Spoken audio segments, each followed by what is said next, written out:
Hey everyone, welcome to my channel today. Today's share is it's for Scrap the Boys, but this month our sponsor is Cut to You. So I'm using one of Gwen's cut files, my happy place, working with the mood board for Scrap the Boys, which was all the like water kind of stuff. I'm using this photo of my big boy. We went on a camping trip, and as soon as we got there, he wanted to run straight down to the water, and he just, like, you could just see him go, oh, I'm so happy here. So I'm using this pattern paper as my background. It's from the More Than Words collection. It's called Treasure. It's got this cut apart on the other side.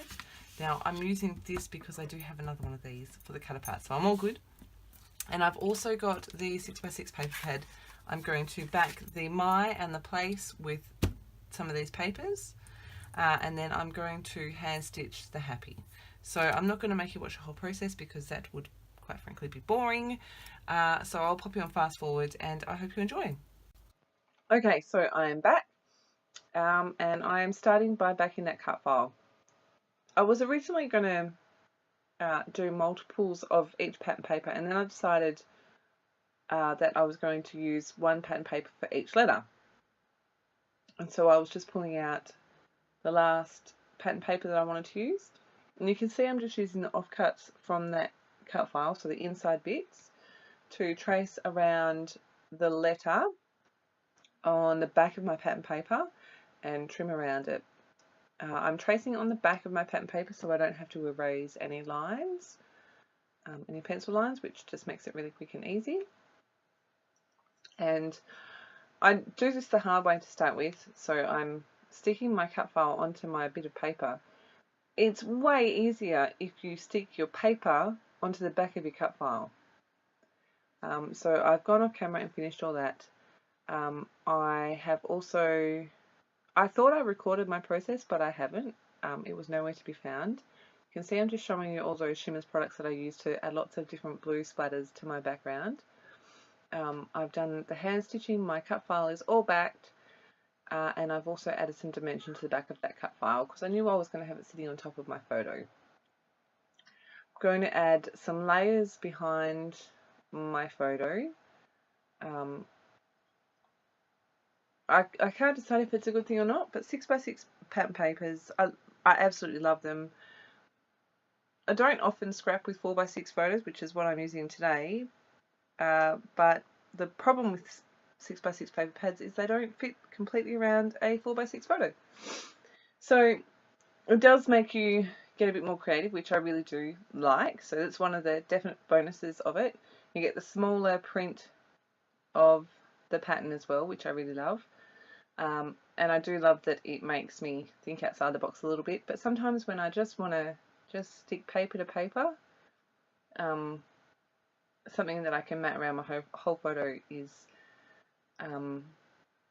easier. It's lazier. It's just more convenient sometimes. But you can see I'm just taking bits and pieces of those same patterns that I've used to back my cut file, and I'm just layering them up, and I really like the way it ends up looking.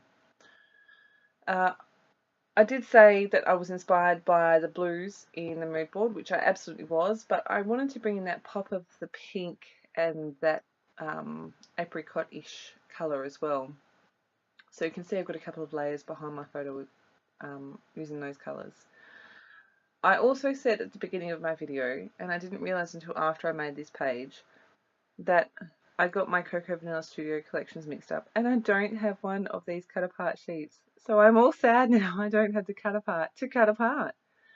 But that's okay. Obviously a blonde moment. I'm prone to them, especially during the school holidays, which are almost over. Yay! Yeah, there's a big part of me going yay, and there's a big part of me going, oh, back to school routine. But it's all good. So I have laid up those patterns behind my photo. I've also used some tissue paper to finish that off.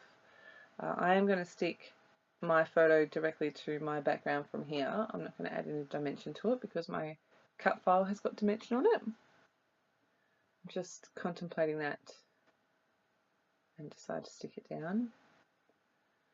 So this part of my layout came together reasonably easily, and you get to watch me struggle a little bit. I play with a few different things. It takes me a little while to get just what I wanted. I do apologise for this. I thought that I had cut it out, but apparently I have not. You get to watch me stick my cut file down. Just on that topic, you can see I've added a little bit of glue to my cut file, to my hand stitching, to the back of my hand stitching. It actually makes absolutely no difference at all, because the foam and the cardboard that I've used behind my title is a little bit thicker than the stitching. I have also used, it's called Top Thread. It's a little bit more expensive than the normal cotton thread. It's also a little bit thicker. Thank you ever so much, Gwen, for putting me onto it. I love it. So it's not as thick as it would be if I had used the normal embroidery floss. You'll have to forgive me. I feel like I'm all over the place. It is the 31st of January, so this layout is going live tomorrow. My boys this afternoon have been driving me mental, the joys of school holidays, and I'm just trying to get things done. And one of my other design team projects has taken a whole new life of its own, but I'm really enjoying the process, so hopefully you'll see the video for that soon. This is what I was talking about though. You can see I've tried a bunch of different pieces in a bunch of different places. I couldn't decide, so I knew I wanted to include these two tabs to the left hand side of my photo, so I've just stamped my date, and I'm going to attach one to the background and one in between my layers. Cannot for the life of me remember what they say, but they're really cute. I really wanted to get that feather in, but I just couldn't make it work. And if you've seen the finished layout, which you should have, you can see that I end up going with these beautiful florals.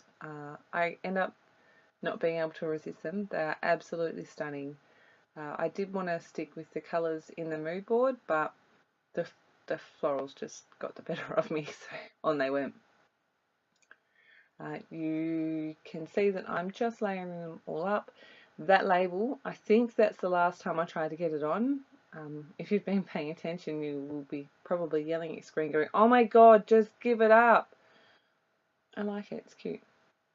I knew that I wanted somewhere for my journaling to live, and that's part of the reason why I kept pulling that in. But you can see underneath my cut file, I've just slipped in those two labels, and that's what I'm going to do my journaling on. I've got a floral cluster to the top left hand corner of my photo, the bottom right hand corner of my photo, and then a little cluster of extra embellishments to the right hand side of my photo, my title as well. I've placed the photo where I have because my boy is standing to the left hand side of the photo and looking out towards the right hand side, and I wanted him looking across the page, not off the page.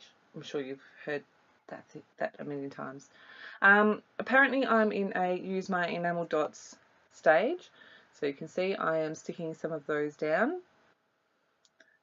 I've got some of the darker aqua turquoise colour and some lighter. I'm going to quickly add my journaling in here with my grey journaling pen. This is a Muji pen. It's a 0.05 gel something or other. I love it.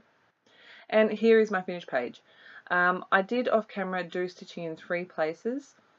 So one is over those 2 little tabs there that you can see. One is there on the left hand side through the tab on the left hand side of my photo, and then along the bottom of that label. So I hope you've enjoyed this. Make sure you pop over to Scrap the Boys. I'll leave the link and everything in the description box below. I'll also leave the link to my blog so you can see all the close-ups and everything. I hope you've enjoyed, and I can't wait to see what you create. Thanks for stopping by.